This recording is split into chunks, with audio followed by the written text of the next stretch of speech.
Okay, ladies and gentlemen, welcome to a pretty special show. It's pretty special in several ways, I guess.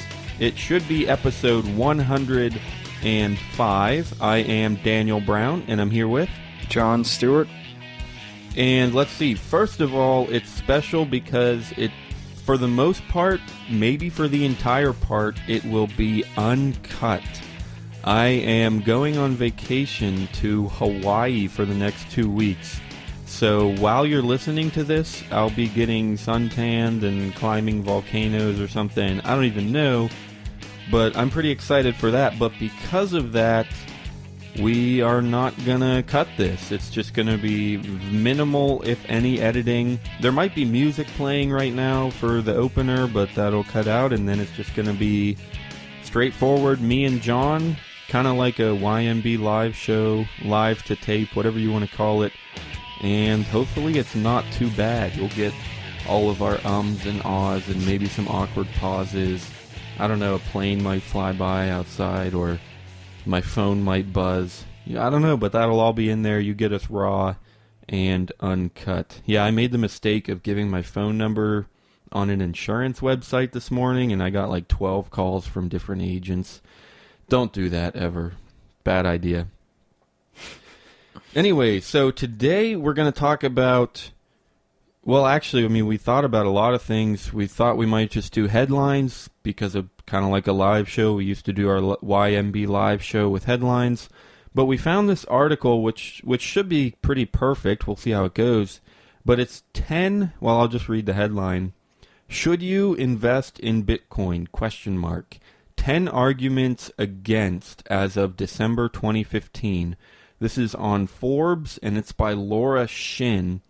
10 arguments against investing in Bitcoin, but that's not her entire opinion. She's doing a 3-part series, and one of them is why you should invest in Bitcoin, which we might get to someday. No promises, though.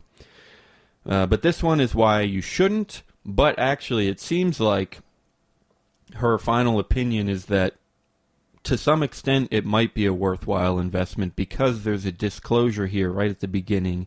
I own a small number of Bitcoin. So 10 arguments against, we'll read them. We might agree with some. We might respond. But in the end, you can probably guess. We're going to say it's probably somewhat worthwhile. But obviously there's always risk. Before we get into all that, I do want to mention Mount Baker Vapor real quick. They are a vaporizer retailer. I don't know. They sell vapes and e-juice and everything. I have pretty much bought all of my juice from them. I've ordered several times. It's always, quick shipping, great quality product. It's really still it's the first one I bought from, and even since then it's still been the cheapest I could ever find online. It's like $6 for a 30 milliliter bottle and everything. They do accept Bitcoin, which is why I really want to mention them. We've talked about them a few times before on the show, but they've been great to me. I've always loved their products. They're cheap, and you can spend Bitcoin. So check them out, mountbakervapor.com. That's mtbakervapor.com.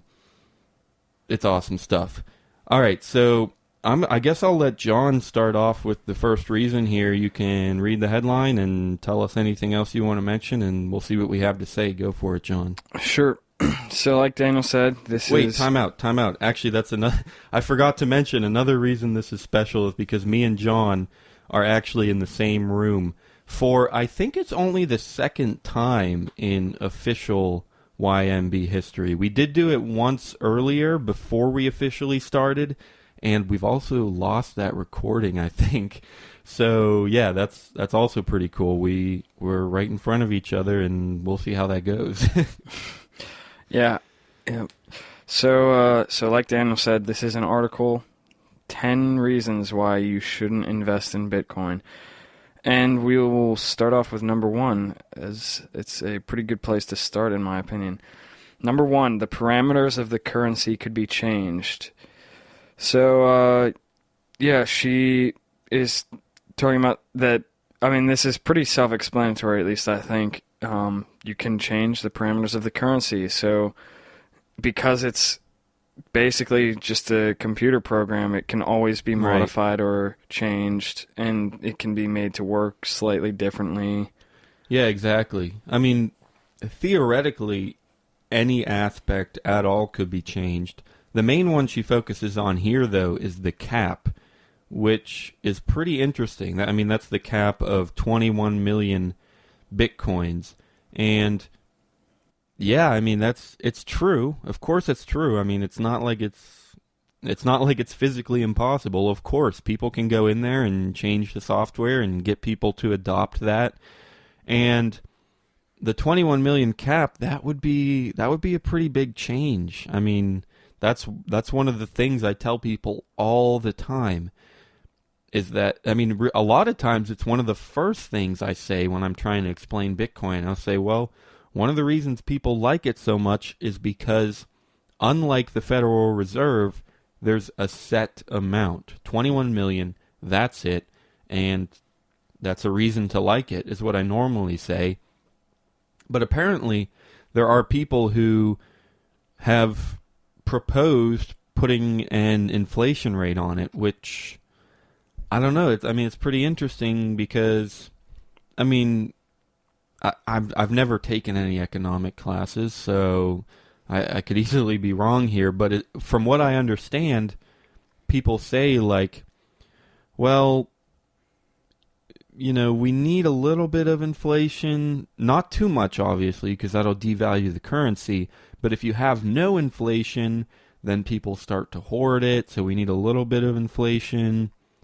I mean, to a certain extent, I understand those arguments, but I still don't think I would ever support putting inflation on Bitcoin, and I think it would be hard for other people to support that too. Any thoughts, John? Do you think it would actually happen ever? Yeah. Well, I guess I'd start off by saying that she's right that the parameters can be changed, and that can be a danger, but it can also, you could also view that as one of the strong points of it, that it can be changed, because if it couldn't be changed, and like, what if Satoshi just happened to kind of not foresee some kind of circumstance that it would arise, you'd be kind of screwed then if you can't change anything. But as far as the inflation, yeah, like you said, there are people that would say inflation is good, and I think she later, or maybe it's in this section, I kind of only like really quickly skimmed over this, so I am not like an expert on this article, but she does talk about transitioning from mining to paying for transactions with fees. And I don't know, I mean, you could think of inflation at that point as just like a fee to keep the currency going, and then as long as you keep the inflation rate like really low, maybe it wouldn't be such a terrible thing. I don't know, maybe that's something sacrilegious of me to say, but no, I mean, I think I would agree that low inflation, very low, at least it shouldn't demolish the currency. I don't think it would ruin it like the Federal Reserve has with just non-stop inflation on the dollar. But I would have a tough time actually supporting it, just because, I mean, you run that risk. Well, if you put it at like what is the right number? If you put it at 0.2, then someone's going to say, oh, let's put it at 1%. And then someone's going to say, oh, let's put it at 5%. And then someone's going to say, let's put it at 50% and stimulate the economy.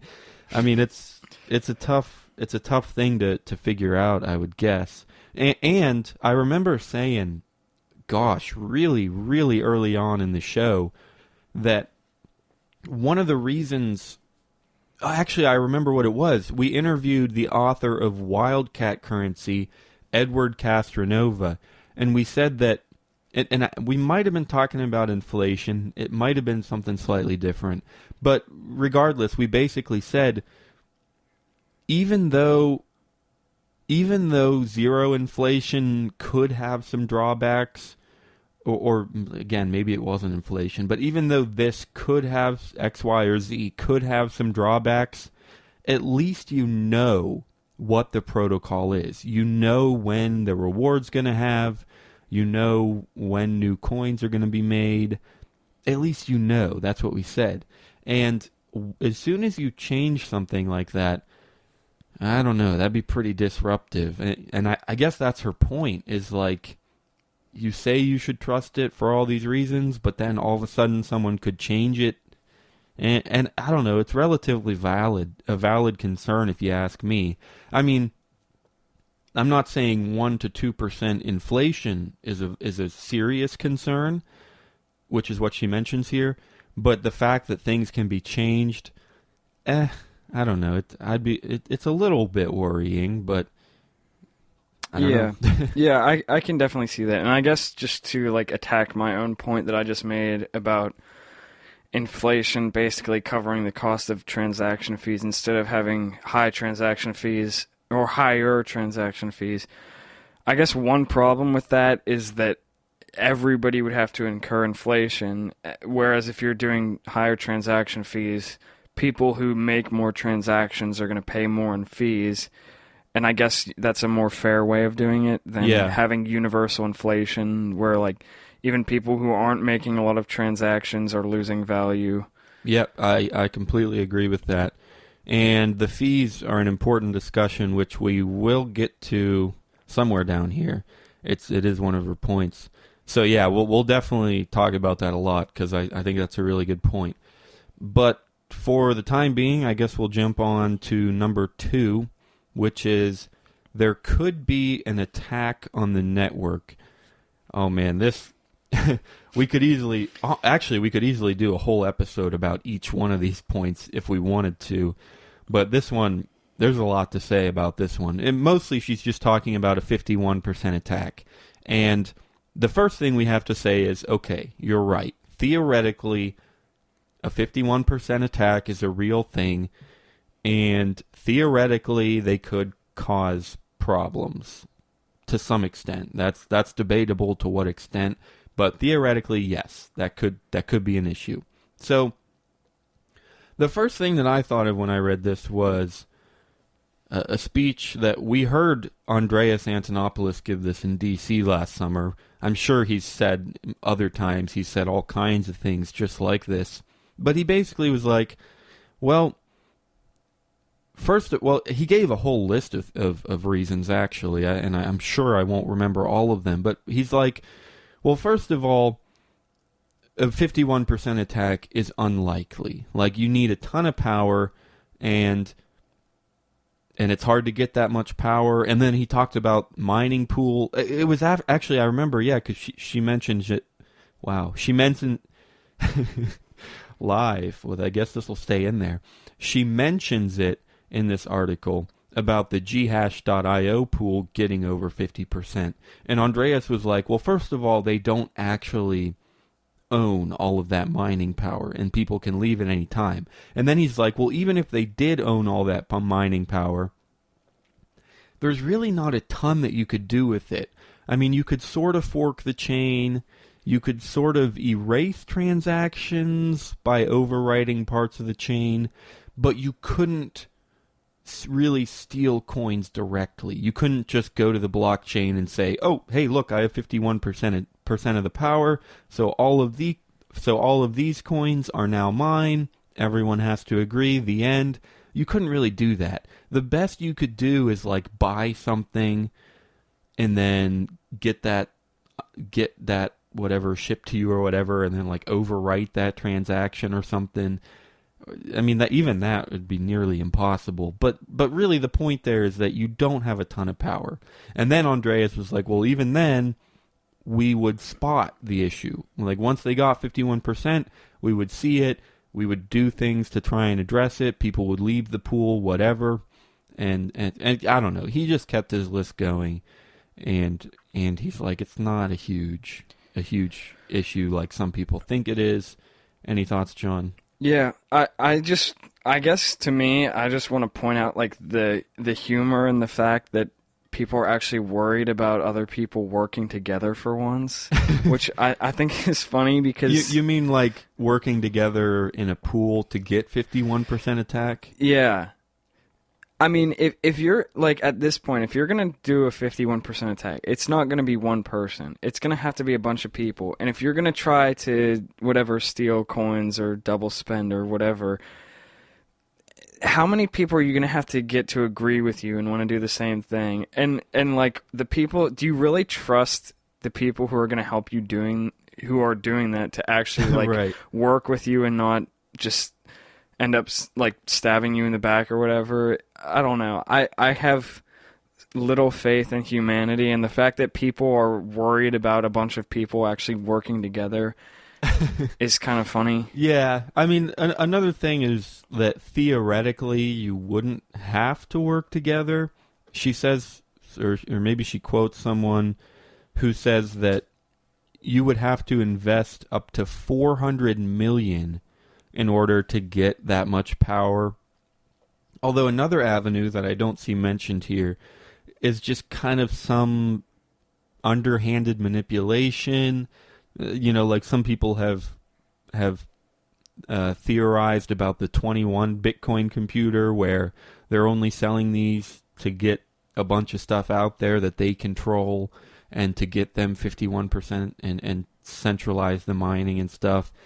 So, I mean, theoretically, people might not have to work together, but I know what you're saying, like, that it would be hard to just invest 400 million into an attack like this. It would be hard for a company like 21 to succeed in actually manipulating people that much. And so you're right. They would have to work together to some extent, and you're right.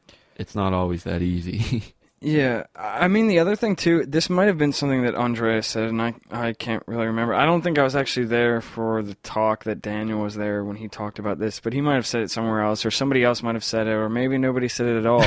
But, I mean, another issue is that, like, if you get 51% of the power, people are going to know about that, like Andreas said. Oh, yeah. And, like, what happens when you, like, hijack a currency and everybody realizes that? They're not going to keep using it. And then, is that even valuable to you anymore? Exactly. That's a really good point, because once you attack it, if you succeed, then the value is just going to plummet, and then you're left there with, like, oh, I stole every Bitcoin in existence ever, and it's all worthless. Yeah. So, that's an extremely good point. So, yeah, you have, like, an extremely small window of time in which to do this, and there's not a whole lot that I think you could do with it that would be that beneficial. Right. Yep, I think I agree. I mean, I guess we can move on unless you have anything else. No, that's good for me. I guess I'll go on to number 3 if we're alternating here. So number 3, transaction volume moves off the Bitcoin blockchain into side chains or permissioned chains. Yeah. Again, I guess, like, similarly to the first point about parameters being changed, you could see this as a benefit. Yeah. Well, yeah, there's definitely benefits to these things, side chains at least. I mean, we've had conversations about permission chains before, and that might be a whole nother discussion. But the fact that you can kind of add layers on top of Bitcoin or beside Bitcoin, those, I think, have benefits. Now, this is a tough one because she says somewhere else in here, I'm sure I'll remember it at some point and explain more. But to me, when you use a side chain, you're... okay, well, I guess it depends on the definition of side... Okay, if you're counting side chain as an altcoin, this is what I was trying to say. If you're counting side chain as an altcoin, then... yeah, I mean, that's another point that she mentions in here, that an altcoin could come in and replace Bitcoin, and I think we'll get to that in a minute. But that's not really what a side chain is. From what I understand, a side chain, and I think she includes something in her description here, she kind of includes things that are built on top of Bitcoin. But technically, a side chain is just, I mean, it's beside Bitcoin. It's parallel to Bitcoin. And when you put money into a side chain that's part of Bitcoin, again, as long as it's an altcoin is something different, but an actual side chain, when you put money there, theoretically, it's still Bitcoin. It's using a different blockchain, and it works differently. But the idea is that it's a one-to-one value transition. So if I move money from Bitcoin into Bitcoin into Bitcoin 2 or Bitcoin Plus or whatever, I don't even know what you might call it, I can do that. I can put my money into Bitcoin Plus. Say I move 1 Bitcoin and I get 100 Bitcoin Plus coins. And then on the Bitcoin Plus blockchain, I can transfer them maybe faster, maybe easier. Maybe I can do micropayments or something. But then at the end of the day, those 100 Bitcoin Plus coins or whatever still represent one single Bitcoin, and I can transfer them between the chains at any time. So it's kind of like saying that, oh, the dollar might lose value because you can use 100 pennies instead. This one is a really tough one for me to actually agree with, I think, because a side chain is still equally valued to Bitcoin. It represents Bitcoin. It's connected to Bitcoin. Again, as long as it's not an altcoin, which is completely different, but an actual side chain, I don't know. It seems like it's in terms of value, it still represents Bitcoin. And if anything, it adds value because the side chain should have additional functionality, more efficiency, something like that.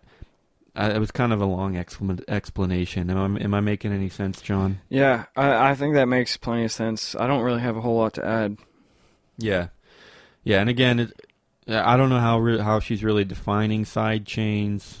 She basically says some developments could move at least some of that transaction volume off of the main Bitcoin blockchain and into so-called side chains, in which many transactions of Bitcoin or other assets are tracked on a separate blockchain maintained not by anonymous miners, but by a group of entities who agree to run it, and then batched into one transaction that is validated periodically on the main Bitcoin blockchain. To me, that sounds like the Lightning Network, which, again, I don't even know if that's technically a side chain, but yeah, it's just different networks that connect to Bitcoin and kind of augment it. And again, to me, it's just kind of parallel. You know, a side chain is Bitcoin. It represents Bitcoin. And if you put money onto a side chain, or if you transfer money with the Lightning Network or something, it's still Bitcoin. It's still Bitcoin. So anyway, yeah, I guess we will jump on to number 4. The system does not successfully transition from being subsidized by the block reward to being paid for by transaction fees. That is a really interesting one. And it's funny, I think I mentioned this while we were recording just now. There was a recording that we did unofficially before we even started the actual YMB podcast, and that audio has since been lost. But I remember we were sitting right here in this same room, and I was sitting where I am right now. And in that recording, we mentioned, we had a whole conversation about the future of Bitcoin mining. And we mentioned how, like, someday the idea is that the transaction fees will replace the block reward. And we were talking about how that might happen and who might be mining at the time. Would everyone have a miner? And a lot of things like that. Anyway, the point is, I think I think I kind of agree with her that it's going to be a tough transition because it's true, right? Right now, things are subsidized.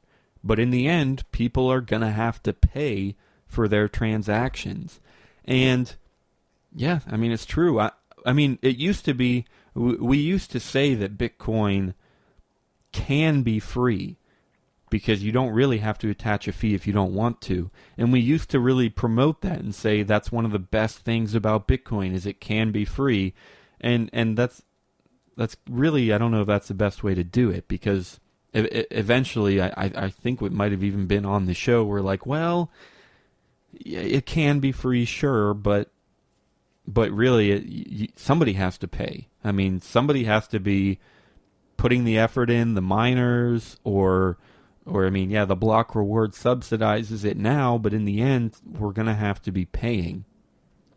And it might be that that's still something that we're guilty of, or a similar thing that we're guilty of is that we say it's super low cost. You can transfer money for pennies across any borders.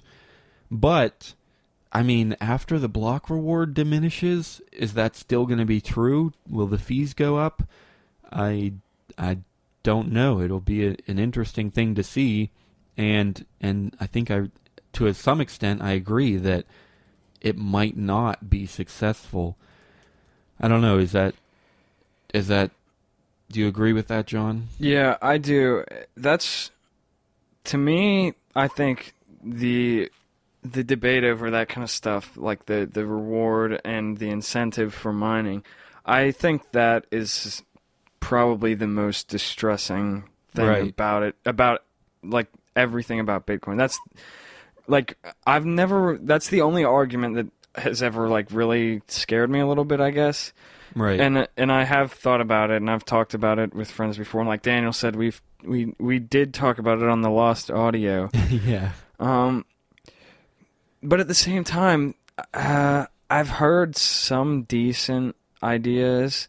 I mean, maybe we even came up with someone at the time, but from what I understood about like the 21 computers, their whole like goal is to get mining chips into everything, like, and we've seen those mining light bulbs and stuff, stupid stuff like that. Yeah. But I mean, I guess that's the hope, that eventually mining will become something that we figure out how to really streamline and like integrate into everything. Right. It can be streamlined, and to me, one of the biggest things is like, eventually, you're just going to become your own miner. Might be a little bit, but yeah, just with the 21 or on your phone, you're going to do a little bit of mining on your own, just because everything might become a miner. And I mean, this is all theoretical, but yeah, if you're doing mining on your phone and on your PC and maybe even in your light bulbs, then basically the fees might not have to go up because everyone does their own mining. And maybe not literally their own mining because they just mine whatever they need to, but they contribute their share of the mining. And so, yeah, okay, that there's going to be a fee there because I need to power my phone, I need to power my PC, but that shouldn't be a ton. And it should be a cost that I'm willing to pay because I like Bitcoin and I want my transactions to go through, so I'm going to contribute my share. And if I need to add a little bit of a fee, I might do that. And that really comes down to another thing, which is just the free market. If Bitcoin is useful, then it should have a cost. I mean, we don't like to think about that. We love free stuff, of course.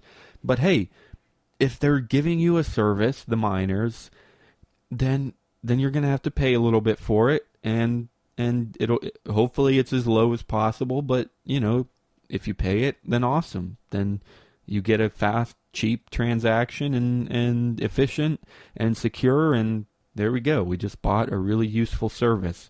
And if you're able to run your own miner, then you should get a little bit of that back over time, kind of as things average out. So yeah, I mean, it is something that people don't like to think about, but it's true. Like, you can't you can't get everything for free. I I mean, know. as much as we all would like to, and this is becoming a bigger and bigger issue all the time with ads and people using ad block and stuff. In fact, this very article, Daniel sent it to me, and I tried to get on, Right. and it wouldn't let me look at the article because I was running an ad blocker, and I had to Yeah. I had to turn it off to Yeah. access the content. And like, I have an ad blocker. I obviously like enjoy having an ad blocker, and I like it. But at the same time, I do realize that maybe everyone using ad blocker will turn out to be not the best thing in the future when every single site has a paywall on it and you can't look at anything without paying. Right. I don't know, I guess like it was the internet and all this stuff was too much good at once, and now we're going to have some growing pains or consequences. Right. Yeah, I wonder if anyone will ever come up with a way to implement advertising in Bitcoin mining. Oh, Like oh man. you can pay, and then if for every transaction that you process pops up a message on the wallet or on the blockchain or something, and that's how the advertisers get noticed.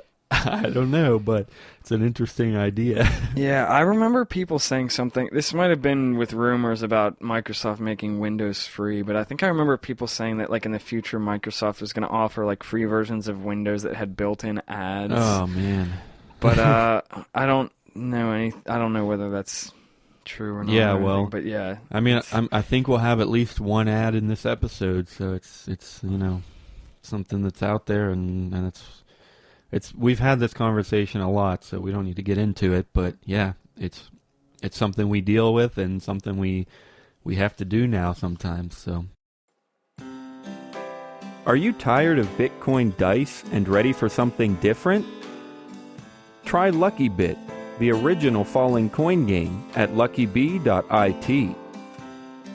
It's the most exciting Bitcoin game on the web.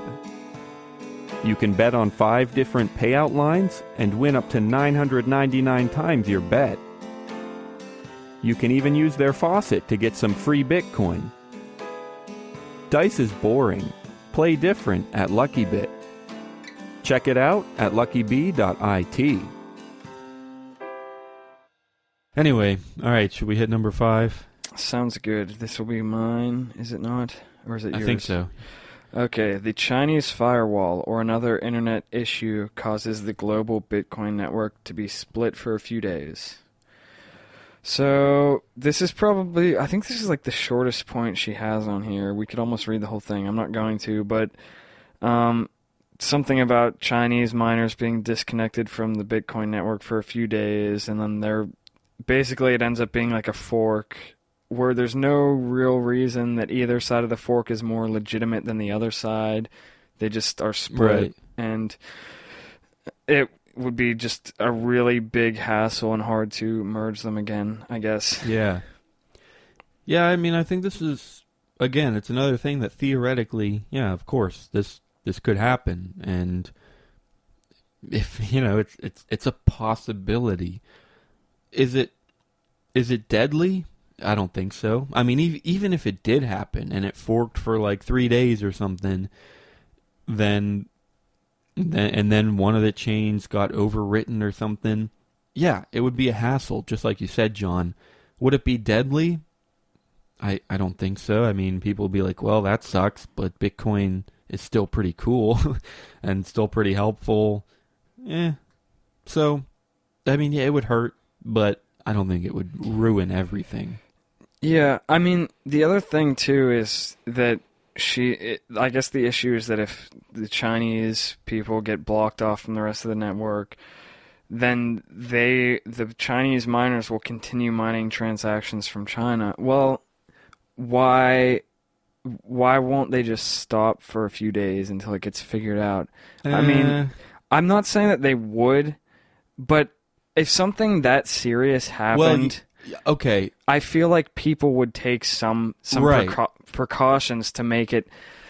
I don't know. Like, I feel like they wouldn't be just like, oh, let's just keep doing this. Nothing's wrong. Yeah, I know exactly what you mean. And I don't think it would be the miners who are like, oh, I'll just pause from mining because they want to try and profit. They want to just keep going and see what they can do. I think what it would be is the users. Yeah. As soon as it's forked, even for like 3 blocks, they're going to be like, okay, guys, let's not make any transactions for a while. We got to figure this out, because if we make a transaction, it might get overwritten. And I think that would be the biggest thing, is like the users who are just like, okay, time out, guys, let's figure this out. Yeah, I guess I misspoke when I said the miners. I just meant like people in general. Because, I mean, what happened that last time when there was that, like, what was it, like an unverified block or something recently? Yeah, it was something about version number, like block versions. And you're exactly right. I mean, for a few days, they just had a bunch of messages on the forums and everything, and everyone's just like, okay, guys, make sure you wait for like 30 confirmations because we're trying to figure this out right now.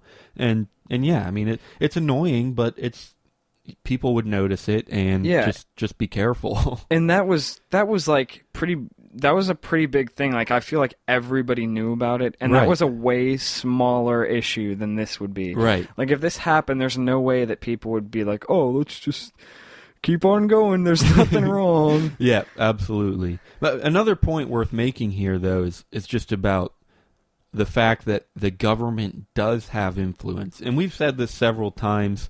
I actually kind of remember it might have been in that lost audio recording. Maybe it's just because we've already been talking about it.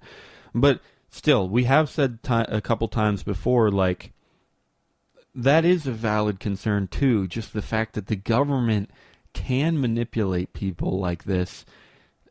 Honestly, that actually I think is my biggest concern. Because it's annoying as hell, but I do remember, because I listened a few days ago to episode 12, I think, because someone left a comment on it, and I'm like, oh, that's pretty cool. Maybe I should re-listen to this and just see how it went. We had Robert and Michael from CoinStacks, a gold and silver dealer, which I don't think exists anymore. But anyway, the quote that I think I said was like, crap, now it's gone. Wow. Anyway, point is, the government does have it. Oh, the quote was, they get us to fork over our money every April. Fork over tons of money every April during tax season. That's what I said in that episode. And yeah, that is kind of scary. If the government has that much influence and power, even if it's backed by force, it's completely illegitimate, but they can get us to do a crap ton of shit. And so that's the idea that China could put up a firewall and the U.S. could make it illegal, and this will come up in a few other points. But I will say that kind of thing does worry me. Yeah, crap ton of shit. That's a good saying. But yeah, it's funny that you say that, because I was thinking that, and I was like, yeah, she's right. The problem with that is, I think it's like a really stupid criticism. That's like saying, oh, what's an analogy that I can say? I guess the point that I'm trying to get across is, like, the whole point of Bitcoin is to get around the government screwing with things. So, like, saying, oh, you shouldn't use Bitcoin because the government are going to ruin it. Right. That's like, what? Can you think of an analogy for that? You know what I'm trying to say? I know exactly what you're trying to say. I can't think of an analogy, but that is exactly what we said in that old episode. We're like, because we were responding to Franklin Sanders, who's a gold and silver bug, and he wrote like 14 points or something about why he doesn't like Bitcoin. And that was one of his points, was like, well, the government isn't going to like it. And we're like, well, hey, so we should listen to the government then because they don't like it? Like, no, the whole, if they don't like it, that almost makes it better, because you're like, okay, we're going in the right direction here. And you're right. Like, you're using it because the government doesn't really control it. And so all of a sudden you're like, oh, well, the government could manipulate it or control it, so we shouldn't use it. Yeah, I don't know. It's like this. Maybe this isn't a good analogy. This is the only thing I've come up with. Like, I've been trying to think as Daniel was talking. Like, if you after the Japanese attacked the U.S. in Pearl Harbor, that'd be like people saying, well, we shouldn't join the war because then the Japanese will attack us more. Does that make sense? Yeah. Like, we already are suffering because of stupid things that they've Right. done. So we shouldn't risk getting hurt more because it's going to make them mad. Yeah, I can get that point. We're suffering. It's like saying we shouldn't try to avoid suffering because we might end up suffering more. Yeah, I don't know. It's an interesting question. Yeah, it's not a great analogy. Maybe I'll think of something better. Maybe you'll think of something better. Let us know if you do. Yeah, we'll see. And everyone listening, tell us a good analogy. Anyways, I guess we'll hit number 6 then next. The lack of central authority prevents the protocol from progressing. This is actually a big one. She writes a lot about it, and it's another one we could probably do a whole episode about. But yeah, that's this actually kind of is one of your fields, John, with intellectual property and open source and information and everything. Basically, the point here is that if no one's in charge, then no one is super incentivized to develop it, to add things. I mean, we could seriously do an entire episode about open source. People have probably written books about it, all kinds of articles about the benefits and the cons of doing things open source.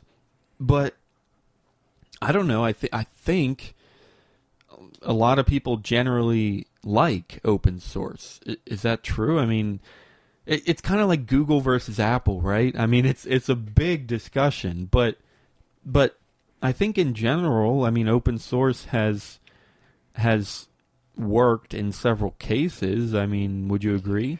Yeah, it's a huge thing, and there's so much. There's no way that we could ever do justice to this without spending like 2 hours on it, and that would probably not be enough. But I mean, there is I've used like Open Office and stuff like that, and there's people who are tons of people who are super, super into open source, and that's like their religion almost. Right. And I tend to like it a lot, but at the same time, I guess the thing with open source is I've never heard anybody complain about open source.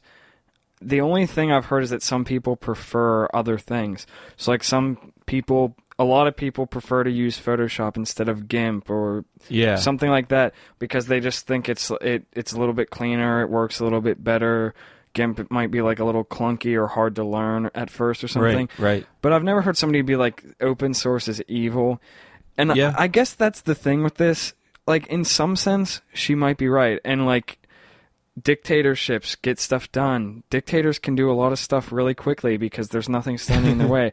The thing with open source is it's true that it can take a long time for innovation to happen. But I guess the other side of that is that nobody gets screwed in the process, maybe. And, like, I can't think of any situations where open source has ever hurt anybody. Right. But centralization has hurt people. Yeah. No, I think that makes a lot of sense. Yeah, GIMP versus Photoshop is a pretty good analogy. And, yeah, Photoshop is a little cleaner, but GIMP can do just about all the same things. And at the very least, GIMP hasn't hurt anyone. And you know, Linux hasn't hurt anyone or whatever. So, yeah, that's a pretty decent point, I think. I will read one of the quotes here that I really like, because I think this actually does make sense. Open source is extraordinarily good at replicating on the existing design pattern, where everybody can see what it is that they're supposed to be building.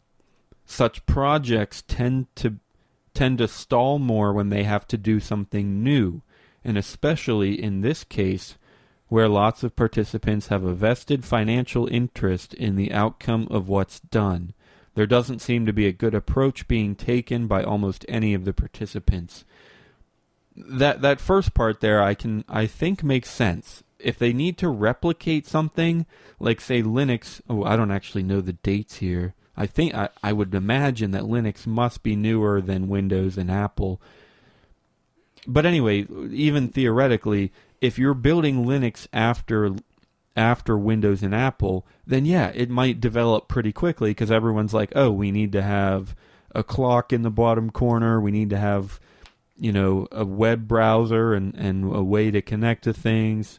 Even that's not great because an operating system is way more than that. But you know what it needs to do. You know how the user is going to be interacting with it and things like that.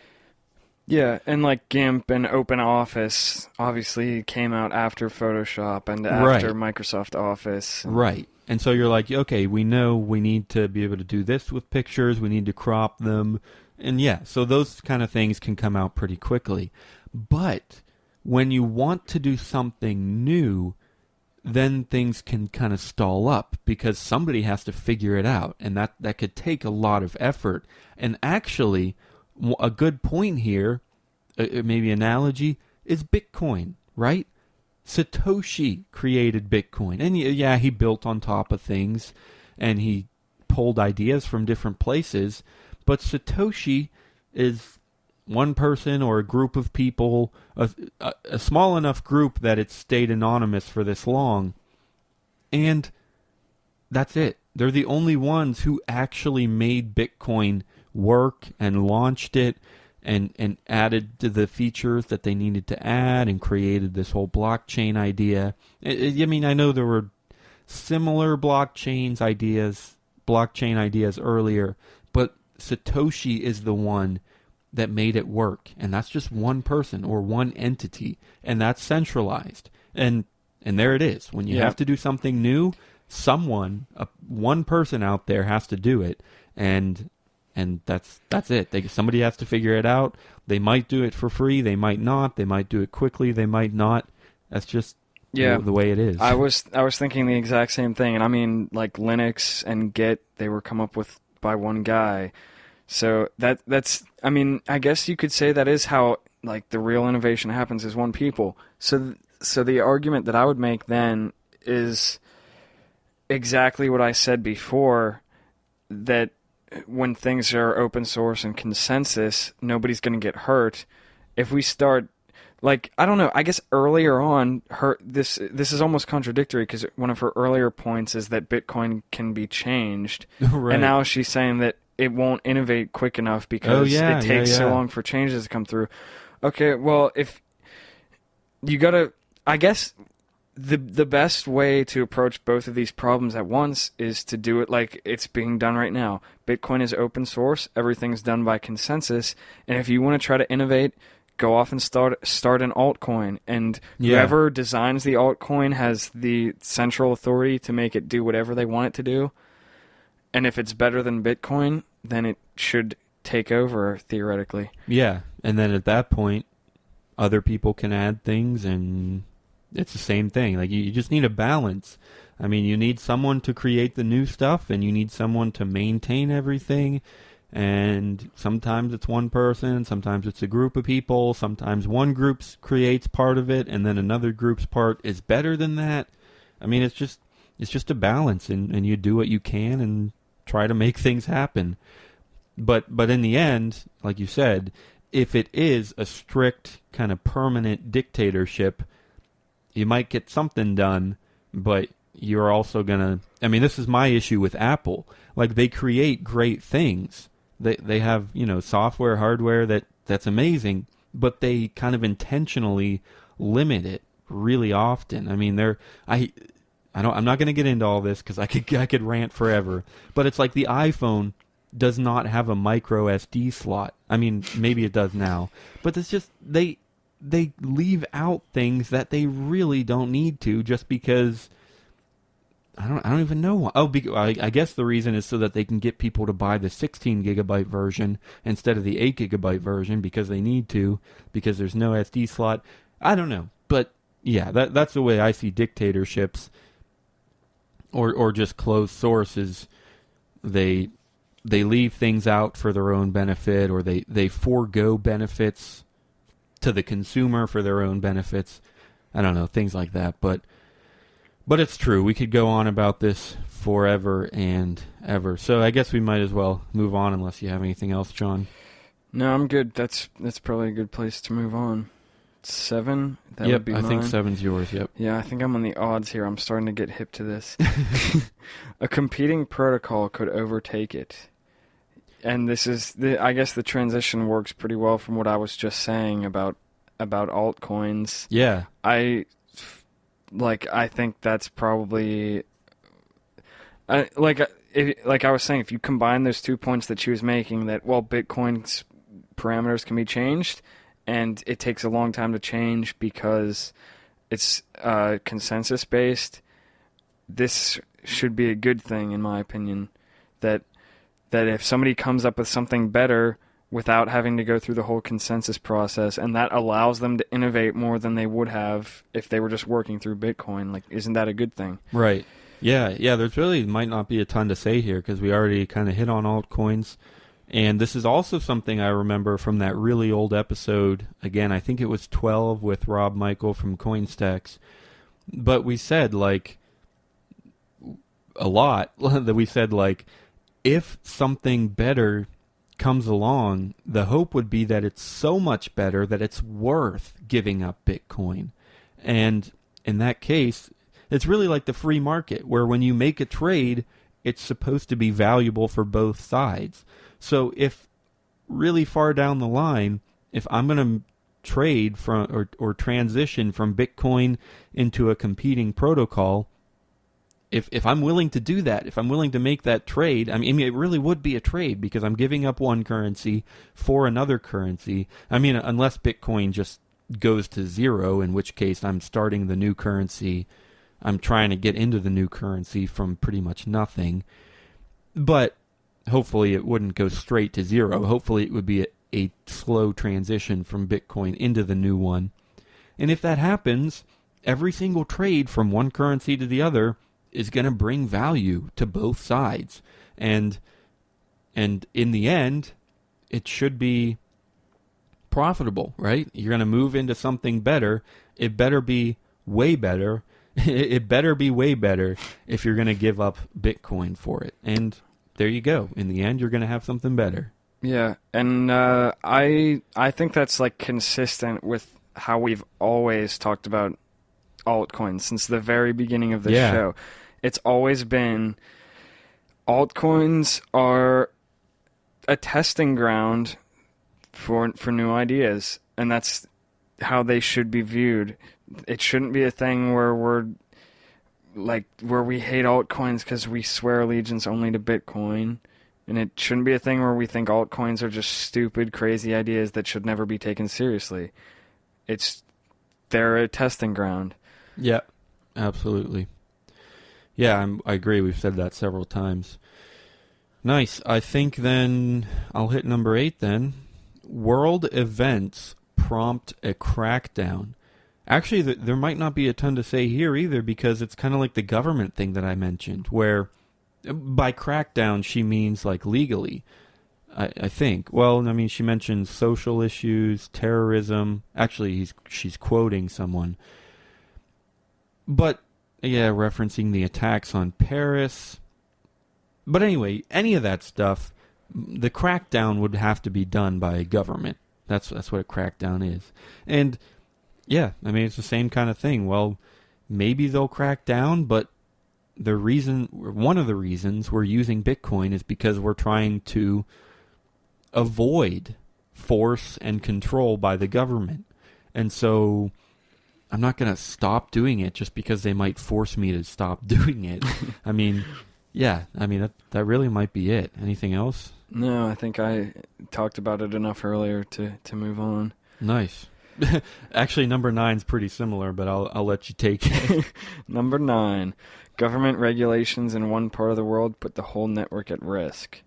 Yeah, so very similar. There is a little bit of difference to this, a little bit of nuance, that the issue comes not from just governments cracking down on it in general, but the fact that people in different parts of the world are going to be dealt with in different ways. Which, right. Yeah.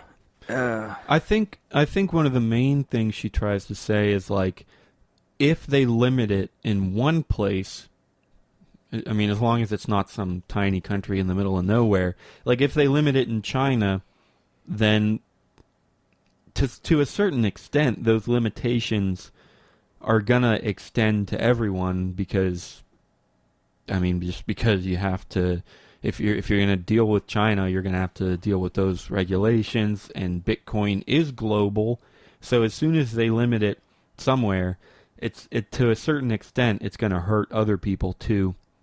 But again, I mean, we have to try, right? We can't just accept that the government is going to rule all of us and then give up. I mean, we have to try and avoid regulations and, well, no, try and avoid the passing of regulations and try and avoid the following of regulations if it's going to hurt people. So, yeah, I don't have anything else to say about that except, I mean, the one thing she also says is how there's a ton of mining being done in China, and she brings up the Chinese, I just didn't finish the word, the Chinese stuff, like with their firewall and everything. And that's, yeah, again, I mean, it would be a setback if like 50% of the miners suddenly got blocked off. Right. But it's not something that couldn't be overcome. Right. It would just be an annoyance, a setback, and maybe a pretty serious one at that, but not, in my opinion, something that destroys the value of it. Right. I mean, even if it did destroy Bitcoin itself, it shouldn't really destroy crypto. I mean, you'll try something else. You'll make a new one. Whatever. And actually, that's something for all of these points. For all of these points, she is talking about Bitcoin only and Bitcoin as an investment. That's the first question in the headline. Should you invest in Bitcoin? And so from that point of view, okay, this is a definite setback because, yeah, I mean, if the government can manipulate people, and if they're, yeah, you're right. And if they're, like, even if you think that crypto will survive, you might have to accept that Bitcoin, it's definitely a drawback for Bitcoin because the government could step in and the people would have to switch cryptocurrencies or something like that. And so I get it from that point of view, from an investment, but just as a user, we're going to stick with it because we want to try. I guess that's... Yeah, I guess you could make the argument now that, like, this whole time we've been approaching this from the wrong point of view because right.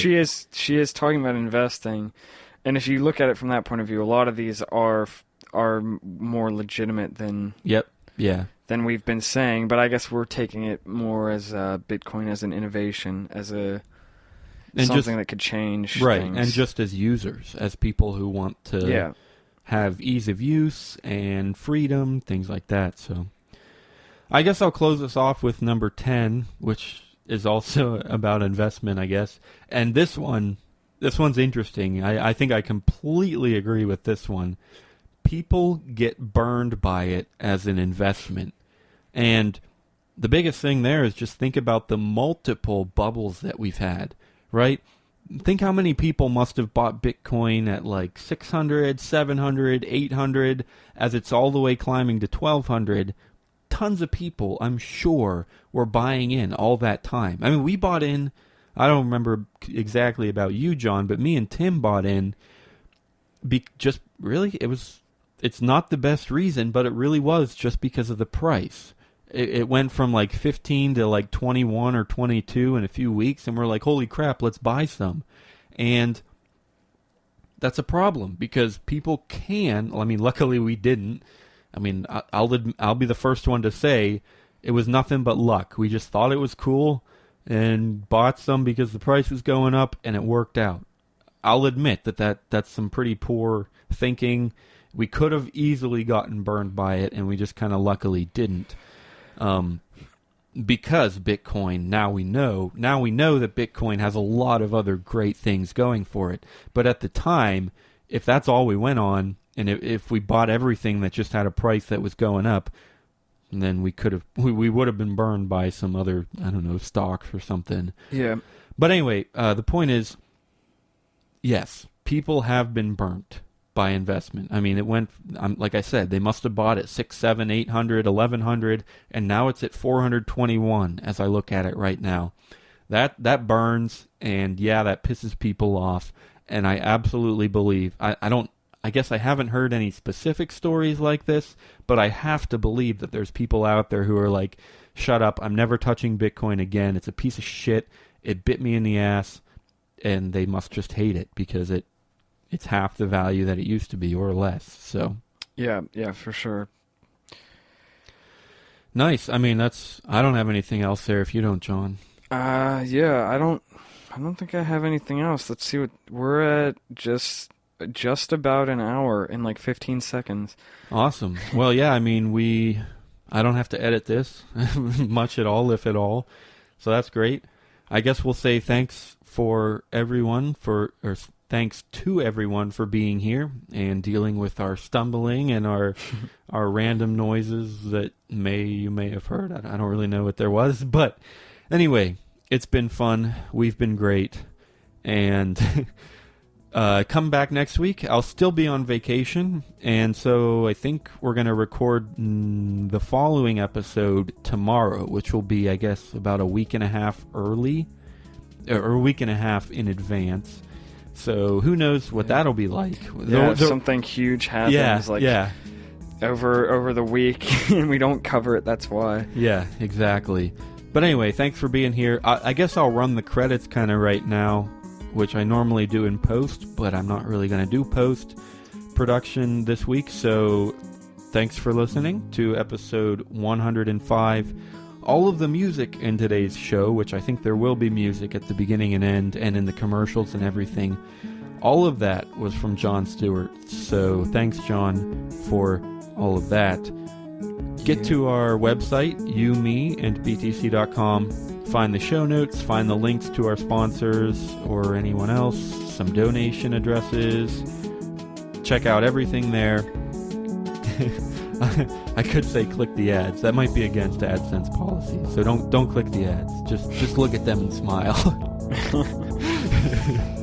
Anyway, seriously though, thanks for being here. Yeah. And see you next Thursday. All right, see you.